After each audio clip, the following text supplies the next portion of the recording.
Hi everyone! I'm excited to give you a sneak preview of Doctor Who, The Runaway TARDIS, the next installment in the Pop Classics series. Pop Classics is Quirk's picture book series that adapts cult classic movies and TV shows, and working on it is one of the best parts of my job. I'm the editor of the series, and I also adapt the stories for picture book form. I work very closely with the series illustrator Kim Smith, who is an incredible artist and just the loveliest person to work with.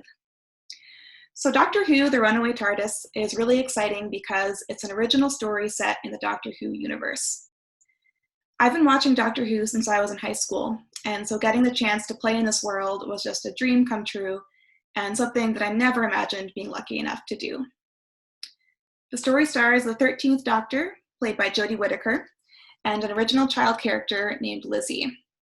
And a fun fact about this cover is that Jodie Whittaker personally approved her likeness, and I had a huge fangirl moment when I learned that. Just knowing that Jodie Whittaker, who I admire enormously, saw something I worked on was so surreal and exciting. So in the book, Lizzie is having trouble making friends at her new school, so she runs away from home and accidentally stows away in the TARDIS. When the TARDIS malfunctions, she and the Doctor are sent catapulting through time and space, and Lizzie starts to wonder if she'll ever be able to get back home. They visit the dinosaurs and ancient Egypt, and they even go under the sea. Finally, they end up on planet Plorp, home of the Glorp, an original alien species that we created for the book. Fun fact about the Glorp is that it was originally meant to be a silly placeholder name until I thought of something better, but everyone at Quirk loved it and it just kind of stuck.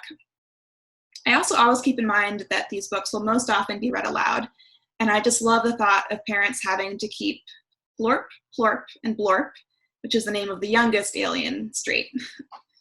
When brainstorming the Glorp, I gave Kim very basic guidelines. I just said that I wanted them to be squishy and cute and colorful, and just using that like very bare sketch, she created the cutest little aliens I've ever seen.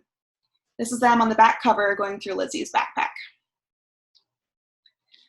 So the prospect of creating an original story in such a beloved world was overwhelming at first. But when I broke it down into the elements I knew I wanted most, everything flowed pretty smoothly after that. I knew that for a picture book format, there had to be a child lead. I knew that I wanted the child to be whisked away on an adventure with the Doctor through time and space. I wanted them to visit as many exciting and far-off locations as possible. And I wanted to feature an original alien species. But most importantly, I wanted the child and the Doctor to find some common ground, a moment in which the very different experiences of a young human child and an ageless Time Lord dovetail. And in the book, this happens when they bond over their shared experience of how hard it is to start over and leave old friends behind. But the Doctor reminds Lizzie that you can make new friends wherever you go, and you will never forget the old ones. I had so much fun working on this book. I think it's a perfect way to introduce kids to the Doctor Who fandom, who are still a little too young to watch the show themselves, and it's also full of Easter eggs and other fun stuff for adult fans. Doctor Who, The Runaway TARDIS is available on June 23rd, and I can't wait for you to read it. Thanks for listening.